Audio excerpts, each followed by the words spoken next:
찬양 감사합니다. 다 사는 동안 우리 주님을 찬송하겠다는 그런 찬양을 드렸습니다. 찬송하는 우리가 되고 찬송의 은혜가 우리에게 있게 되는 줄 믿습니다. 말씀 보겠습니다. 여호수아서 9장 1절부터 15절까지 말씀입니다. 여호수아서 9장 1절부터 15절까지 말씀인데 말씀이 좀 깁니다. 그래서 1, 2절을 읽고 말씀을 나누도록 하겠습니다. 봅니다. 1절부터 이 일 후에 요단 서쪽 산지와 평지와 레바논 앞 대연안에 있는 헷사람과 아모리 사람과 가나안 사람과 브리스 사람과 휘이 사람과 여부스 사람의 모든 왕들이 이 일을 듣고 모여서 일심으로 여호수아와 이스라엘에 맞서서 싸우려 하더라. 아멘. 자, 말씀드렸듯이 1, 2절을 읽었지만 15절까지가 우리의 본문입니다. 여호수아서 9장 1절부터 15절을 본문으로 생명을 구한 화친이라는 제목으로 말씀을 함께 나누도록 하겠습니다. 우리 인생에 위기가 있습니다. 감당하기 어려운 일이 발생하기도 하고 상대하기 어려운 대적이 일어나기도 합니다. 어려움을 겪고 있는 그 순간에 어떻게 반응하는지 그것이 그 사람의 하나님을 섬기는 수준을 그대로 알려줍니다. 그리고 그 위기는 하나님의 은혜를 깊이 있게 알게 하고 감명 깊게 받게 하는 소중한 순간이 되기도 합니다. 그리고 그 위기가 생명을 위협하는 거라면 그 반응을 따라 죽음과 생명이 결정되는 결과를 보게 되기도 합니다. 오늘 본문의 가나안의 기본 거민들은 신앙적인 반응으로 위기를 이겨내고 있습니다. 이 반응을 따라 절체절명의 어려움 속에서 생명을 구하고 놀랍고 새로운 하나님의 은혜를 경험하는 사람들이 됩니다. 이 위기는 은혜를 경험할 기회입니다. 낙심하지 말고 절망하지 말아야 합니다. 위기를 지나면서 생각지도 않은 하나님의 은혜를 얻을 것이기 때문입니다. 오늘은 위기의 때 자신을 낮추며 화친으로 생명을 구한 기브온 사람들의 이야기를 함께 나누려고 합니다. 생명을 구한 화친. 이 말씀을 전하고 들을 때 생명을 구하는 화친의 역사가 우리와 함께하게 되기를 바랍니다. 오늘은 세 부분으로 말씀을 전합니다. 먼저 목적에 따른 최선의 노력입니다. 이것은 목적을 이루기 위해 최선을 다해 노력하는 것을 말합니다. 이 목적을 이루기 위한 최선의 노력이 생명을 구하는 화친을 이루게 합니다. 기브온의 목적은 생명을 구하는 것이었습니다. 기브온은 이 목적을 이루기 위해 자신이 할 수 있는 최선의 노력을 다합니다. 그래서 기브온은 자신들의 목적인 생명을 구하는 화친을 이룰 수 있었습니다. 그때 이스라엘 백성들이 진군할 때 애굽이 굴복했습니다. 바산한 시온과 옥이 죽임을 당했습니다. 가나안에 들어서선 여리고성이 무너지고 아이성이 멸망당했습니다. 이제 이스라엘은 한 걸음 더 깊숙이 가나안 중심부로 들어서고 있습니다. 그때 가나안 사람들이 진군에 들어오는 이스라엘에 대해 반응하게 됩니다. 자, 이 반응은 저들의 생사를 결정했습니다. 이 반응에 따라 저들이 죽고 사는 일이 결정된 겁니다. 그때 대부분의 가나안 족속들은 이스라엘과 맞서 싸우기로 결정합니다. 그때 이미 함락된 여리고 그리고 아이 그리고 지금 본문에서 화친을 제의하고 나서고 있는 기브온을 제외한 대부분의 가나안 부족은 힘을 합하여 이스라엘과 맞서 싸우고자 했습니다. 12장을 보면 7절부터 이스라엘이 점령한 가나안 족속과 왕들에 대한 이야기가 나오는데 보니 모두 31명의 왕이었습니다. 보니 그때 여리고와 아이 그리고 기브온을 제외한 가나안의 대부분 왕들은 연합하여 이스라엘을 대적했습니다. 이들은 다가오는 이스라엘에 대항하여 싸우기로 결정한 겁니다.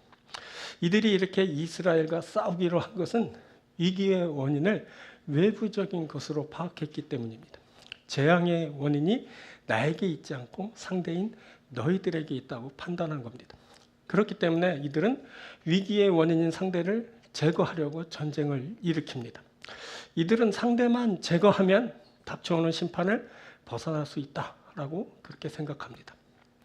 자, 이들은 그때 지금 일어나고 있는 일이 죄악된 자신을 심판하는 것이라는 것을 이미 알고 있었습니다. 그렇다면 자신을 돌아보고 자신에게서 그 원인을 알아내고 자기의 잘못을 회개하면서 새롭게 되어야 했습니다. 하지만 이들은 그렇게 하지 않았습니다. 대신 이들은 주변 세력을 규합하여 자신의 힘을 더 강하게 하고 그것으로 비롯된 자신감으로 야훼를 대적하기로 했습니다. 이제 이들은 야훼가 이끄는 이스라엘을 제거해야 합니다. 이들의 결의대로 만일 그렇게 된다면 이들에게는 죄악이 가득한 평화가 다시 찾아올지도 모릅니다. 그때 이들은 자신들의 승리의 가능성을 아이 왕이 얼마 전에 치른 이스라엘과의 1차 전에서 발견하게 됩니다.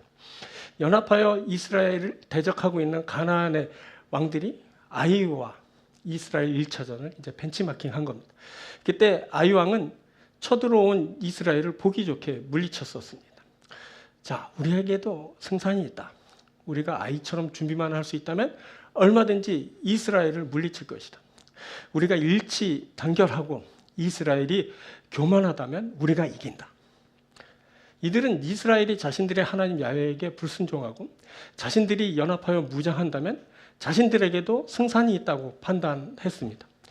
지금은 이스라엘이 아이에게서 승리를 거두고 또 교만해져서 자신들의 하나님 야훼에게 순종하지 않을 가능성이 크다. 반면 우리는 얼마나 정신적으로 강하고 모든 부족들이 연합하여 사기가 얼마나 드높은가. 이들은 잘만 하면 자신들이 이스라엘을 물리칠 수 있다고 판단합니다.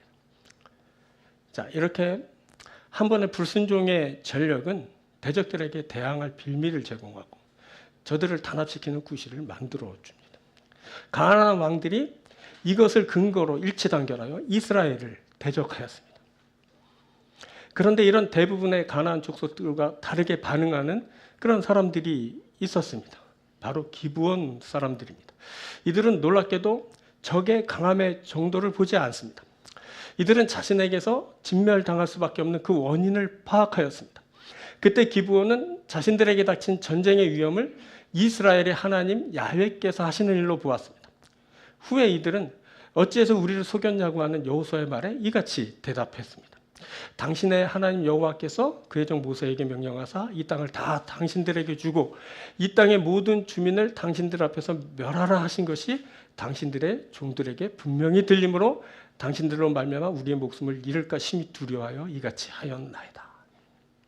이때 기브온은 이스라엘의 하나님 야훼께서 이 땅을 이스라엘에게 주고 모든 주민을 멸하라 하신 것이 분명히 자신들의 귀에 들렸다라고 그렇게 했습니다. 그때 기브온은 그 전쟁을 야훼 하나님께서 하시는 일로 보았던 겁니다. 그때 그들은 자신이 범한 죄로 인해 멸망당할 수밖에 없는 사람들이었습니다. 그래서 어떻게 해서든 생명을 보장받고 구원에 이르는 일을 이제 진행한 겁니다. 그때 기브온은 생명을 구하기 위한 최선의 노력을 다합니다.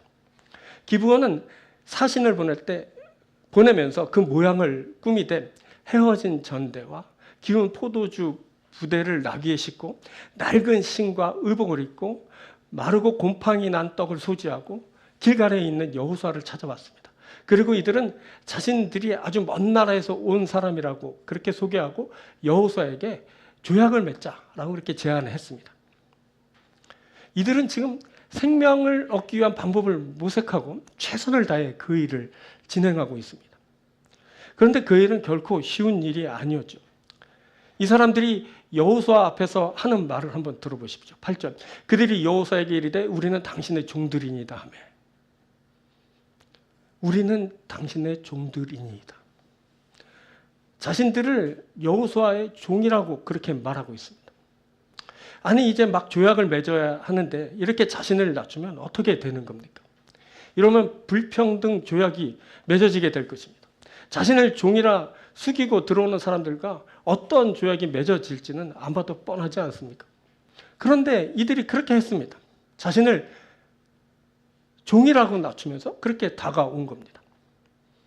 자, 그 이유는 이들의 목적이 생명이기 때문입니다. 이들은 생명을 얻고자 나온 겁니다. 지금 이스라엘의 하나님 야훼의 심판 앞에서 모두들 죽임을 당하는데 이렇게 자신을 낮추면 생명이 있게 될 거라는 희망을 본 겁니다.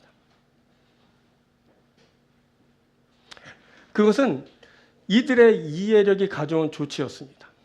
자, 과거에 신명기 20장에서 이렇게 말씀하셨었습니다. 10절부터 내가 어떤 성읍으로 나아가서 치료할 때는 그 성읍에 먼저 화평을 선언하라. 뭐라 하죠? 화평 선언하라. 그 11절에 이렇게 말합니다. 그 성읍이 만일 화평하기로 화답하고 너를 향하여 성문을 열거든 그 모든 주민들에게 내게 조공을 바치고 너를 섬기게 할 것이요. 그러니까 화평을 선언하라 하고 저들이 화답하면 저들을 살려주라라는 그런 말입니다. 그런데 이 말씀은 멀리 있는 성읍들에 한정되어 말씀된 것이었습니다. 자, 신명기 20장 15절에 내가 내게서 멀리 떠난 성읍들 곧 이 민족들에게 속하지 아니한 성읍들에게는 이같이 행하려니 멀리 있는 성읍들에게 이렇게 행하라라고 했습니다. 자, 그것은 저들이 자신들의 신들에게 하는 가증한 일들을 가르쳐서 본받게 해서 야훼 하나님께 범죄하게 할 것을 우려하셔서 하신 말씀이었습니다. 자, 신명기 20장 18절에 이렇게 말합니다. 이는 그들이 그 신들에게 행하는 모든 가증한 일을 너희에게 가르쳐 본받게 하여 너희가 너희 하나님 여호와께 범죄하게 할까 함이니라. 그래서 헷 족, 아모리 족속, 가나안 족속, 브리스 족속, 히위 족속, 여부스 족속은 여기에서 제되었습니다. 17절에 보면 그 헷 족속과 아모리 족속과 가나안 족속과 브리스 족속과 히위 족속과 여부스 족속을 내가 진멸하되 내 하나님 여호와께서 내게 명령하신 대로 하라. 뭐라고 말해요? 진멸하라 그랬어요. 이들은 반드시 진멸당해야 될 그런 족속들이었던 겁니다. 그런데 지금 기브온 족속은 이스라엘 사람들이 의심했듯이 히위 족속 사람들이었습니다. 보니까 반드시 진멸당할 그런 대상이었던 겁니다. 그래서 이들 기브온 사람들은 자신들을 그렇게 꾸미고 다가온 겁니다. 그때 기브온 사람들이 야훼 율법을 알고 있었을까요? 신명기서의 말씀을 알고 있었을까요? 알고 있었다면 이들은 정말 살기 위한 최선의 노력을 다한 겁니다. 살기 위해 이스라엘의 말씀을, 야훼의 말씀을 다 연구한 것이기 때문입니다. 그리고 이들은 그러한 이해력을 가졌을 뿐만 아니라 그것을 몸소 실천했습니다. 이들이 이렇게 실천한 것은 말씀에 대한 믿음이 있었기 때문입니다. 여러분, 우리가 잘 알듯이 믿음은 들음에서 납니다. 기브온 사람들이 자신을 그렇게 낮추면서 나올 수 있었던 것은 이들이 여호수아가 여리고와 아이에게 행한 일을 듣고서였습니다. 자, 구정 3, 4절 이렇게 말하죠. 기브온 주민들이 여호수아가 여리고와 아이의 행한 일을 듣고 꾀를 내어 사신의 모양을 꾸미다. 사신의 모양을 꾸미고 다가온 것은 바로 행한 일을 듣고서였습니다. 자, 이어지는 9절은 이렇게 말합니다. 그들이 여호수아에게 대답해 종들은 당신의 하나님 여호와의 이름으로 말미암아 심히 먼 나라에서 왔사오니 이는 우리가 그의 소문과 그가 애굽에서 행하신 모든 일을 들으며 이는 우리가 그의 소문과 그가 애굽에서 행한 모든 일을 들으며 지금 기브온 사람들이 자신을 낮추며 찾아온 것은 야훼께서 행하신 모든 일을 들으며 들었기 때문입니다. 자, 이어지는 10절입니다. 또 그가 요단 동쪽에 있는 아모리 사람의 두 왕들 곧 헤스본 왕 시온과 아스타소스에 있는 바산 왕 옥에게 행하신 모든 일을 들었습니다. 행하신 모든 일을 들었습니다.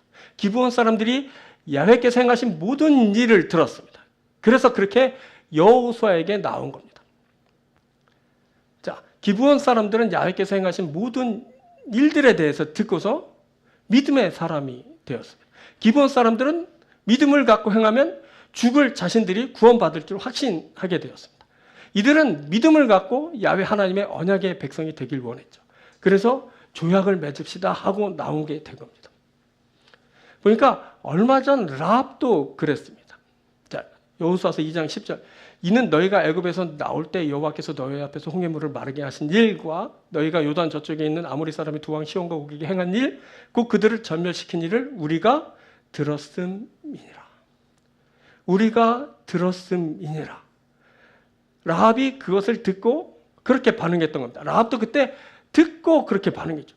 그녀가 정탐꾼을 숨겨주고 안전하게 돌아가도록 한 것은 야훼께서 행하신 일에 대해서 들었기 때문입니다. 그리고 그녀는 하나님에 대한 고백을 하고 그의 은총을 구하죠. 11절 우리가 듣자 곧 마음이 녹았고 너희로 말미암아 사람이 정신을 잃었나니 너희 하나님 여호와는 위로는 하늘에서도 아래는 땅에서도 하나님이시라.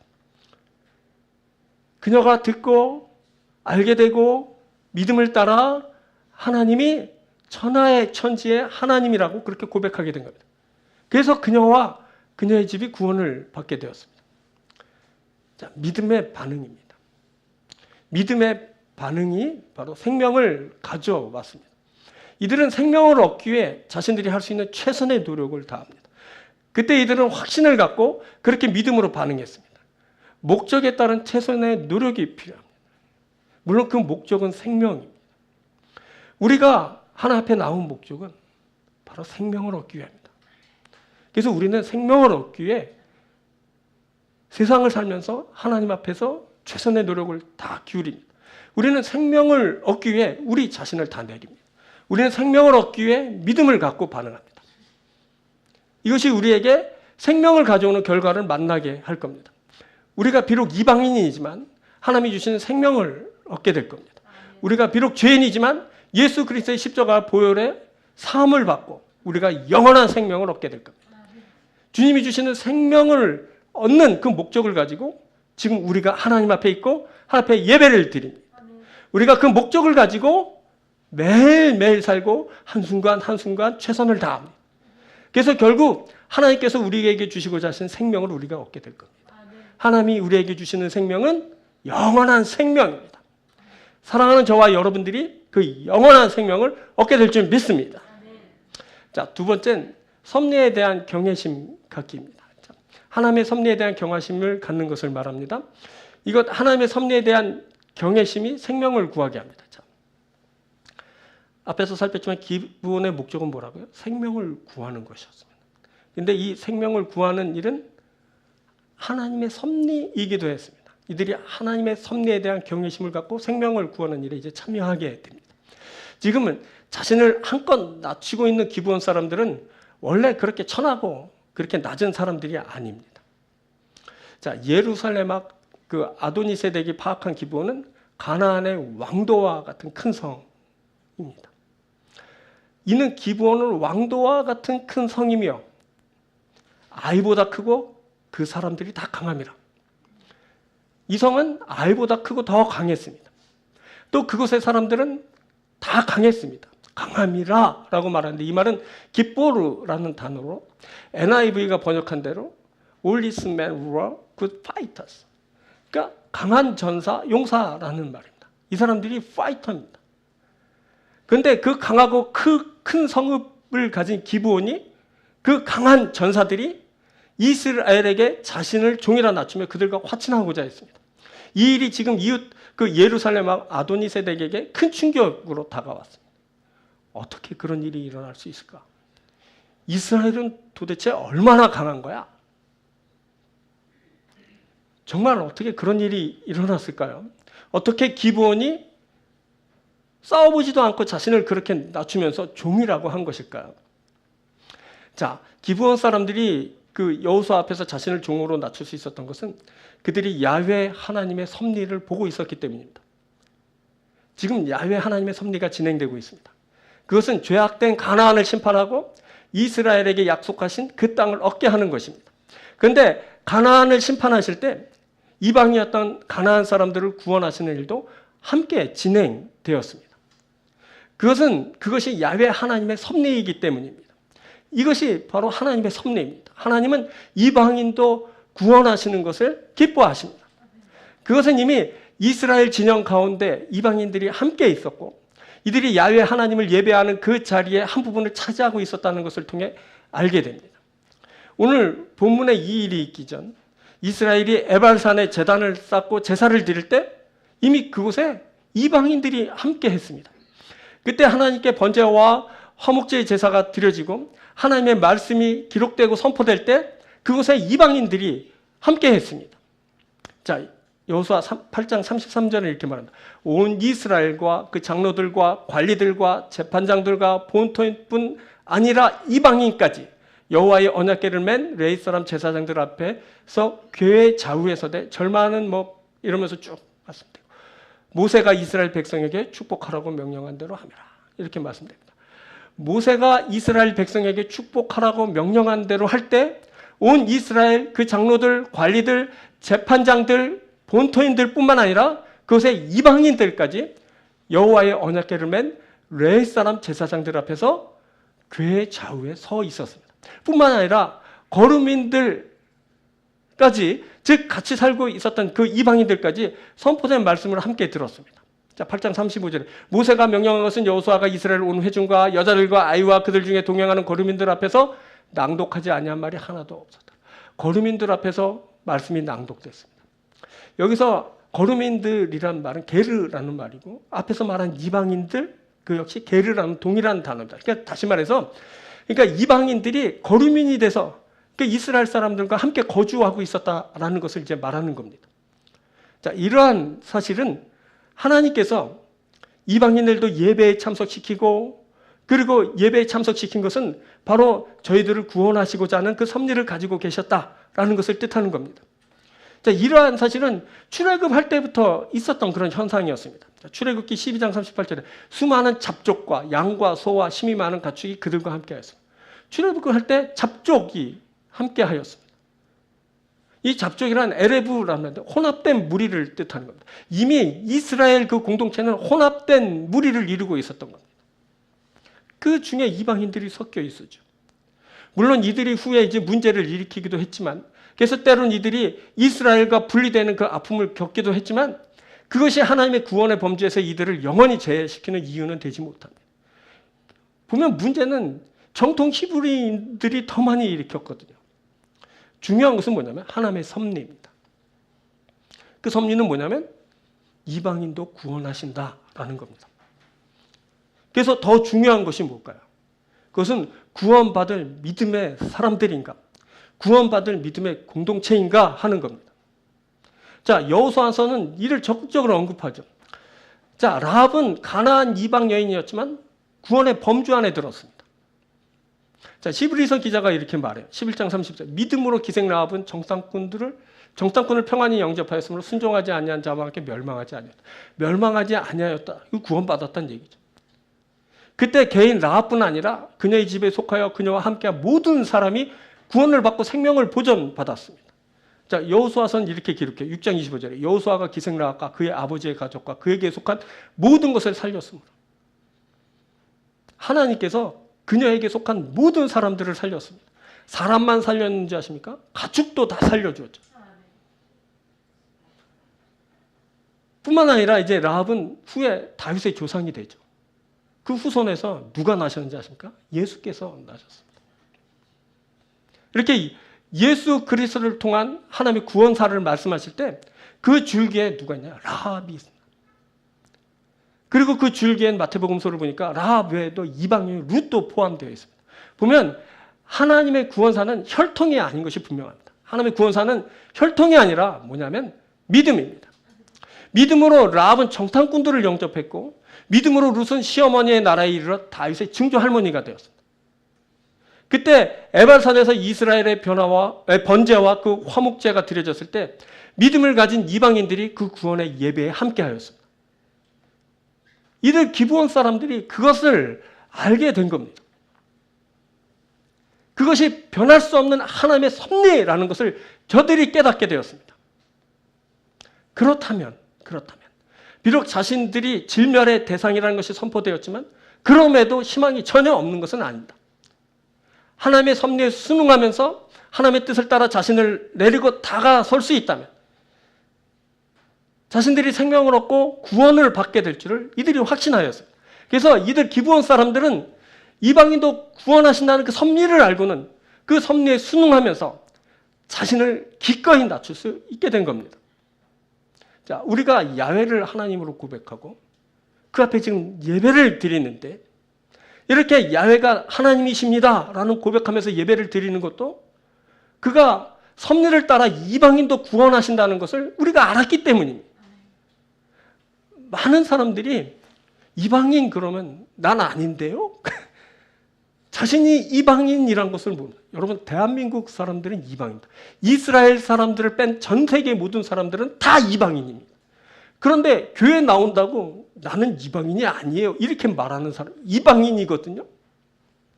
그런데 우리가 이방인이지만 이스라엘의 하나님 야훼를 우리의 하나님으로 고백하며 예배하지 않습니까? 왜 그럴까요? 그것은 하나님의 섭리 때문입니다. 하나님의 섭리가 뭘까요? 선민인 이스라엘뿐만 아니라 이방인도 구원하신다는 겁니다. 이 섭리를 알고는 우리가 기브온 사람들처럼 우리를 낮추면서 하나님 앞에 예배하게 된 겁니다. 우리가 섭리를 따라 하나님을 예배합니다. 기브온 사람들이 그때 받아들여지고 구원을 받은 것처럼 우리도 하나님께 받아들여지고 구원을 받게 될 겁니다. 또 기브온 사람들이 여호수아 앞에서 자신을 종으로 낮출 수 있었던 것은 이들에게 하나님의 섭리에 대한 경외감이 있었기 때문에 그렇습니다. 기브온 사람들은 야훼가 자신들의 신은 아니었지만 야훼께서 지나가는 그 역사를 지켜보면서 두려워하게 되었습니다. 그들은 애굽에서부터 시작하여 아모리 두왕, 바산의 시온과 옥에게 행한 일을 듣고서 이제 알게 되었습니다. 뿐만 아니라 가나안에 들어서선 자신의 이웃인 그 강한 성 여리고 그리고 전사들의 아이를 멸하신 것을 자신의 눈으로 보아서 이제 알게 되었습니다. 이들은 그렇게 야훼께서 역사하실 때 그 심판의 손길이 점점 자신들에게 다가온다는 것을 알아차리게 됐습니다. 이들이 진심으로 야훼 하나님을 두려워하게 됩니다. 이들은 야훼께서 자신들을 구원하실 수도 있지만 그 뜻을 대적할 때는 이미 멸망당한 자들처럼 자신들도 그렇게 멸망받을 수밖에 없다는 것을 두려워하였습니다. 결국 이들은 야훼께서 함께 하시는 여호수아 앞에 엎드리게 됩니다. 그런데 이것이 놀랍게도 심판을 피해 생명을 구하는 일이 되었습니다. 자, 이들은 야훼께서 모세로부터 지금 여호수아를 심판의 도구로 사용하신다는 것을 분명히 들어서 알게 되었습니다. 자, 여호수아서 9장 24절. 그들이 여호수아에게 대답하여 이르되 당신의 하나님 여호와께서 그의 종 모세에게 명령하사 이 땅을 다 당신들에게 주고 이 땅의 모든 주민을 당신들 앞에서 멸하라 하신 것이 당신 종들에게 분명히 들리므로 당신들로 말미암아 우리의 목숨을 잃을까 심히 두려워하여 이같이 하였나이다. 이들의 고백이 이들은 그때 목숨을 잃을까 심히 두려워서 이같이 엎드렸다고 말하고 있습니다. 여기 두려워하다라는 야레라는 말은 경외하다라는 그런 말입니다. 이는 1차적인 그 두려운 감정이 드는 것을 말하지만 존경이나 경외하는 것을 뜻하는 말이기도 합니다. 자, 그때 이스라엘이 요단을 건넌 후 여호수아가 길갈에 요단의 그 12돌을 세우면서 이것은 야훼 하나님을 항상 경외하게 하려는 것이라고 말하는데 이때 바로 야레라는 말이 쓰인 겁니다. 여기서 하나님을 경외하면 패배하지 않고 하나님이 주신 약속의 땅을 차지하게 될 것이라는 이제 희망을 이들이 갖게 되었습니다. 경외하는 자에게 바로 하나님께서 주시는 그런 희망이 이제 있게 되는 겁니다. 바로 이런 경외감이 기브온 사람들에게도 있게 되었습니다. 이제 이들은 역사를 주관하고 심판하시는 야훼 하나님을 그리고 그분이 쓰시는 거룩한 사람을 이제 경외하게 됩니다. 그래서 이들 기브온 사람들은 요단을 건넜을 때 이스라엘 백성들에게 가졌던 그 하나님의 약속에 대한 희망과 같은 그런 희망을 이제 품을 수 있게 되었습니다. 하나님과 또 그가 하시는 섭리를 경외하는 자들에게는 단순한 두려움만 존재하는 것이 아니라 바로 하나님이 하시는 놀라운 일에 대한 희망이 있게 되는 겁니다. 그래서 이들은 하나님의 섭리에 대한 경외감으로 자신을 낮추면서 엎드릴 수 있게 되었습니다. 지금 기브온 사람들은 여호수아 자신을 막 비교해서 그렇게 엎드린 게 아닙니다. 자신들이 더 약하고 막 꿀리고 질 것 같아서 엎드린 것이 아니란 말입니다. 이들은 지금 하나님 앞에 엎드린 겁니다. 하나님의 섭리 앞에 엎드린 겁니다. 하나님에 대한 경외감으로 하나님이 하시는 그 섭리에 대한 경외심으로 이들은 그 앞에 그렇게 엎드린 겁니다. 이들이 하나님의 섭리에 대한 경외감을 가질 때 지금 하나님이 쓰시는 여호수아를 보고 그 앞에 엎드리게 됩니다. 이들은 하나님이 쓰시는 사람 앞에 그렇게 엎드림으로 자신들이 하나님을 경외한다는 것을 그렇게 표현하였습니다. 이제 이들이 생명을 얻고 구원을 받게 됩니다. 이 경외심은 바로 섭리 안에서 모든 일을 바라보았기 때문에 가능한 것입니다. 하나님의 섭리를 아는 자가 경외심을 갖게 됩니다. 하나님의 섭리를 아는 자가 자신을 낮출 수 있습니다. 여러분, 나의 강함과 너의 약함이 승패를 가늠짓는 결정적 요소가 아닙니다. 하나님이 모든 것을 주관하십니다. 그 역사대로 모든 것이 결정됩니다. 여러분, 이게 바로 섭리입니다. 이 섭리를 읽으면 하나님을 경외하고 자신을 낮출 수 있게 됩니다. 한참 후에 이스라엘에서 이 예레미야 선지자는 바벨론에게 나라가 넘어갈 것이라고 예언했습니다. 그때 예레미야는 바벨론에게 항복하라라고 그렇게 권면했습니다. 그것은 바벨론이 뭐 군사적으로 더 강하거나 뭐 종교적으로 더 경건하거나 문화적으로 더 탁월했기 때문이 아닙니다. 그것이 바로 하나님의 섭리이기 때문입니다. 그때 이스라엘은 지속적으로 하나님을 반역하면서 끊임없이 죄를 짓고 회개의 촉구마저도 묵살하면서 회복할 기회를 다 상실한 그런 상태였습니다. 그래서 저들이 곧 멸망당할 그 운명을 맞게 된 겁니다. 그때 하나님은 바벨론을 이스라엘을 징벌하는 그 막대기로 쓰셨습니다. 그때 비교해서 항복했더라면 굴욕이지만 그런 것이 절대 아니었습니다. 그것은 하나님의 섭리를 읽고 그 안에서 생명을 얻기 위함입니다. 그런데 시드기야 왕 그리고 그의 신하들은 그 예레미야의 제안을 받아들이지 않았죠.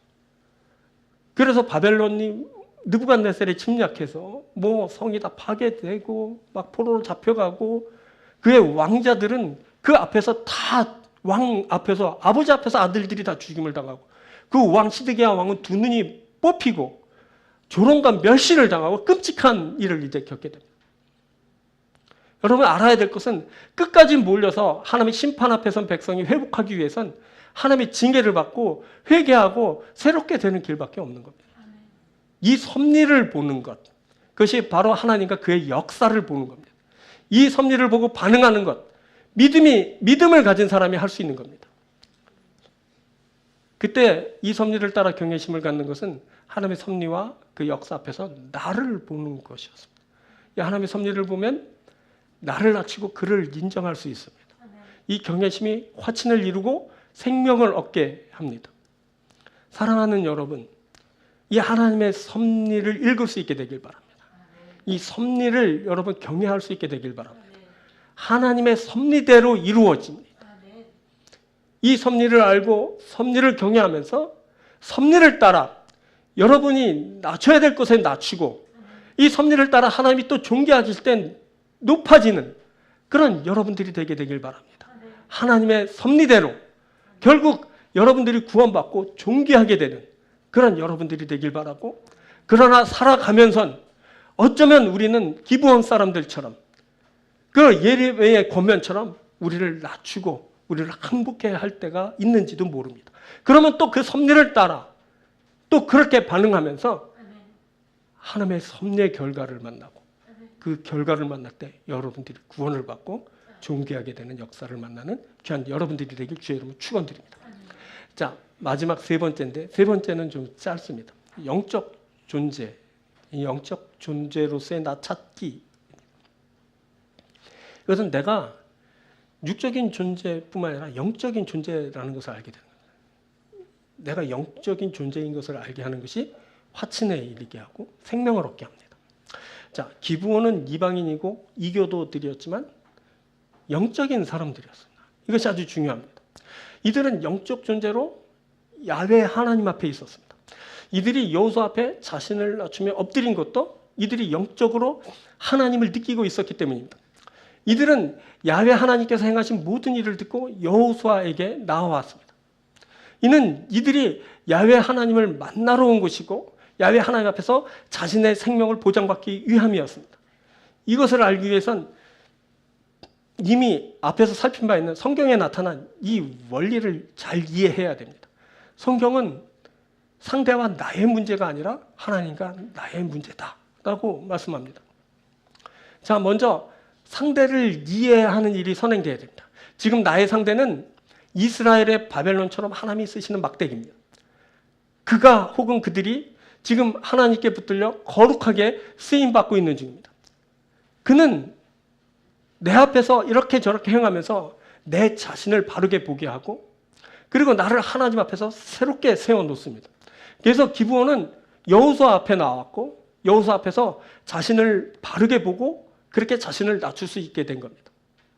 그런 하나님이 쓰시는 그 상대편 앞에서 자신을 제대로 볼 수 있다면, 그래서 새롭게 될 수 있다면 화친에 이르게 되고 그 생명으로 살게 될 겁니다. 다시 회복되어 일어설 수 있게 되는 겁니다. 그런데 너를 보면서 이게 어떻고 너는 그래서 뭐 이러쿵 저러쿵 뭐 판단하면서 이렇게 반응한다면 구원은 점점 멀어지게 됩니다. 생명을 얻고 하나님의 축복으로 나아가는 일이 요원해지게 되는 겁니다. 자, 아들 압살롬이 반역을 일으켜서 다윗이 성에서 쫓겨나 울며 피난길을 떠났을 때 사울 일가의 그 시므이라는 사람이 피난 행렬을 따라오면서 막 돌을 던지면서 다윗을 저주하고 조롱해 댔습니다. 그때 다윗의 용사인 아비새가 이 죽은 개가 어찌 내 주 왕을 저주하리까 청하는데 내가 건너가서 그의 머리를 베게 하소서 라고 발끈했습니다. 그러자 다윗은 내 몸에서 난 아들도 내 생명을 헤아려 하거나 하물며 이 베냐민 사람이라 여호와께서 그에게 명령하신 것이니 그가 저주에게 버려두라 라고 그렇게 말했습니다. 이 말은 다윗 자신과 시므이를 비교해서 시므이가 하나님 앞에서 더 경건해서 그 말을 그렇게 받아들인다는 그런 뜻이 아닙니다.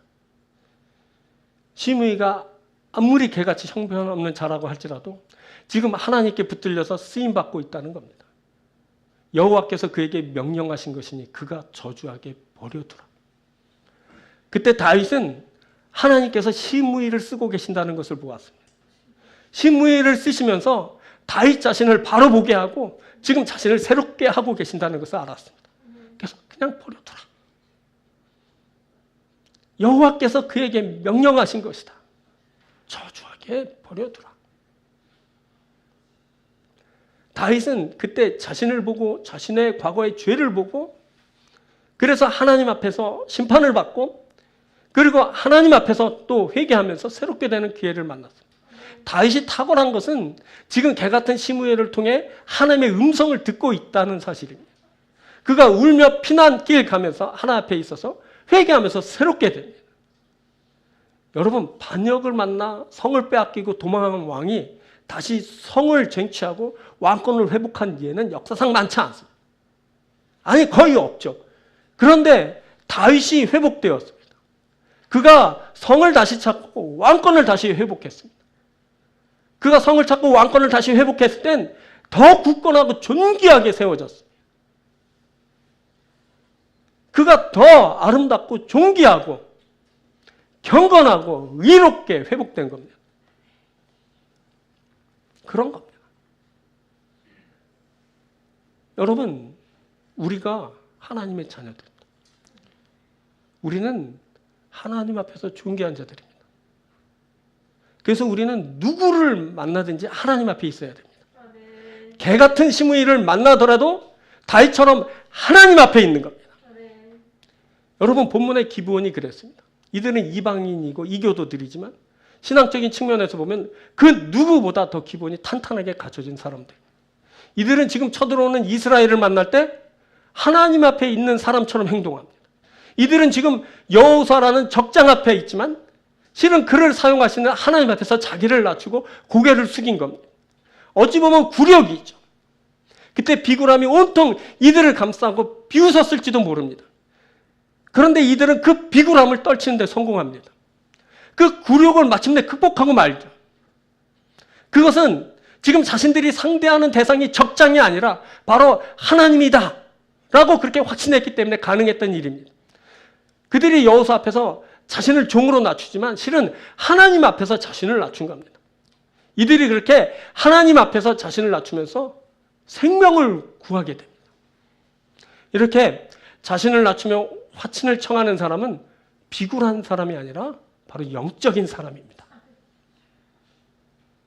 우리가 세상을 살 때 얼마나 비굴함을 많이 느끼고 얼마나 우리가 초라해지는지 모릅니다. 그런데 우리가 세상을 살고 사람을 만날 때 우리는 세상과 사람 앞에만 있는 것이 아닙니다. 그때 우리는 하나님 앞에 있습니다. 우리는 하나님 앞에 그렇게 살아가는 겁니다. 그래서 얼마든지 엎드릴 수 있고 공손할 수 있고 낮출 수 있고 겸손할 수 있고 수모도 당할 수 있고 그런 겁니다. 왜냐하면 우리가 하나님 앞에 있기 때문에 그렇습니다. 이들이 누구냐면 바로 영적 존재입니다. 세상 사람들은 육으로 살지만 우리는 육뿐만 아니라 영으로도 삽니다. 우리는 영적인 존재로 바로 영적인 삶을 우리들이 살아가는 겁니다. 영적으로 뛰어난 사람은 하나님과 그 섭리를 아는 사람입니다. 그리고 섭리 앞에 자신을 낮출 수 있는 사람입니다. 기브온 사람들이 그렇게 할 수 있었던 것은 바로 이들이 영적으로 하나님 앞에 있는 자들이기 때문이었습니다. 이들이 하나님 앞에서 겸비하여 겸손할 수 있었습니다. 이들은 개가 짖어도 회개 무드로 들어설 수 있는 사람들입니다. 애가 버릇없이 막 꾸짖어도 그 앞에 엎드릴 수 있는 사람들이 바로 이런 사람입니다. 만사를 만나면서 하나님의 뜻을 볼 수 있는 사람들이기 때문입니다. 이들은 늘 그 뜻에 목마르고 민감한 사람입니다. 그래서 이들은 비굴함과 자기 낮춤을 구별하고 기꺼이 자신을 낮춰 겸손한 사람이 될 수 있었습니다. 이런 사람이 하나님 앞에 영적인 모습으로 있게 되는 겁니다. 이런 사람이 하나님으로부터 은혜를 입습니다. 이런 사람이 하나님이 주시는 생명을 얻게 되는 겁니다. 이 사람이 또한 하나님의 일에 참여하기도 하는 겁니다. 마침내 그들의 뜻대로 기브온과 이스라엘 사이에 조약이 맺어집니다. 자, 14절부터 보면 무리가 그들의 양식을 취하고는 어떻게 할지를 여호와께 묻지 아니하고 여호수아와 그들과 화친하여 그들을 살리라는 조약을 맺고 회중 족장들이 그들에게 맹세하더라. 이스라엘이 그때 묻지도 따지지도 않았어요. 그렇게 중요한 일인데도 말합니다. 이렇게 자기 마음대로 또 하다가 아이에서처럼 또 큰일 나는 거 아닙니까? 큰일 나는 거죠. 이스라엘의 입장에서 보면 그렇게 하면 안 되는 일이었죠. 그런데 그렇게 했거든요. 실은 그때 이스라엘 사람들이 이들을 의심했었습니다. 자, 7절 보면 이렇게 말해요. 이스라엘 사람들이 히윗 사람에게 이르되 너희가 우리 가운데 거주하는 듯하니 우리가 어떻게 너희와 조약을 맺으세요? 너희들이 우리 주변에 있는 것 같은데 어떻게 너희랑 조약을 맺니? 우린 그럴 수 없다. 의구심을 잔뜩 갖고 막 째려보는데 그때 이들이 납작 엎드렸습니다. 8절. 그들이 여호수아에게 이르되 우리는 당신의 종들이니다. 우리는 당신의 종들입니다. 이 한마디에 다 끝났습니다. 이렇게 자신을 낮출 때 상대의 의심이 다 해소되고 말았습니다. 거기에 종들은 당신의 하나님 여호와의 이름으로 말미암아 왔습니다. 하나님의 이름까지 막 들먹였습니다. 이들은 야훼 하나님의 이름을 거론하면서 그 조약에 대한 쐐기를 박아버리고 말았습니다. 여러분 그런 겁니다. 뭐 이것을 거짓이다, 속임수다, 뭐 이렇게 해석하고 그게 잘못된 것이다. 물론 그렇습니다만 더 깊이 있는 진리는 뭐냐면 바로 하나님의 섭리가 이루어지고 있다는 사실이고 그리고 영적 존재 앞에는 이루어지는 역사가 있게 된다는 겁니다. 여러분 영적 행위 앞에는 풀리는 역사가 있게 됩니다. 그게 왜 그런지 아십니까? 영이신 하나님이 역사하시기 때문에 그렇습니다. 위대한 하나님의 역사가 성령을 통해 역사됩니다. 그 일에 하나님이 영적 존재와 함께 하시고 영적 존재를 사용하시는 겁니다. 사랑하는 여러분, 여러분들이 영적 존재라는 사실을 잊지 마십시오. 만약에 잊었다면 오늘 이 시간에 나는 영적 존재이다 라는 사실을 다시 되찾으십시오. 그래서 성령으로 충만하여서 자신을 기꺼이 낮추고 하나님이 하시는 일에 참여하는 여러분들이 되길 바랍니다. 그 하나님이 하시는 일에 뭐가 있는지 아십니까? 여러분에게 영생을 주시고 하나님 나라를 여러분에게 주는 일이 가장 핵심인 것입니다. 하나님은 그것을 우리에게 이루어 주시길 원하시는 겁니다. 사랑하는 여러분, 오늘 기브온 사람들의 이야기를 들으면서 저들이 영적 존재로서 자신을 기꺼이 낮추고 생명을 얻은 것을 들으면서 여러분들 또한 세상을 살아가면서 하나님 앞에 있으시고 하나님 앞에서 자신을 낮추시며 온갖 수모와 그 모욕을 당하더라도 그것을 하나님 앞에서 기꺼이 감수하시고 마침내 하나님이 여러분들에게 은혜를 주셔서 존귀하게 하실 때 멋지고 아름답게 세워지고 그 세워질 때는 하나님의 자녀요 백성이요 그의 나라로 세워지는 여러분들에게 축원드립니다. 여러분, 우리는 영적 존재들입니다. 이것이 우리를 견디게 하고 앞으로 나아가게 합니다. 이것이 우리를 세워주게 될 것이고 복된 미래를 만나게 할 겁니다. 영적 존재인 사랑하는 여러분, 끝까지 견뎌서 승리하는 여러분들에게 주님으로 축원드립니다. 말씀 맺겠습니다. 세 부분 말씀드렸습니다. 목적에 따른 최선의 노력. 이 목적은 생명이라고 했습니다. 생명을 위해서 여러분 최선을 다하십시오. 무엇보다 여러분의 최고의 목적은 생명이라는 것을 알고 그것을 위해서 심서수고하고 애쓰는 그 믿음의 사람 되기 바랍니다. 섭리에 따른 경외심을 갖게 되고 하나님의 섭리가 있습니다. 이것을 읽으십시오. 지금 당하고 있는 현실이 전부가 아니라 하나님의 섭리가 그 밑에 흐르고 하나님의 섭리를 따라 결정될 겁니다. 섭리를 경외함으로 섭리에 대한 결과를 만난 여러분들 되게 바랍니다. 영적 존재로서의 여러분들이 되십시오. 영적 존재로서의 나를 찾으십시오. 그래서 성령이 충만해서 영적 존재로서 끝까지 견디고 이기며 그래서 하나님 나라와 그 영광이 되는 여러분들이 되길 축원드립니다. 기도하겠습니다. 오늘은 기본 사람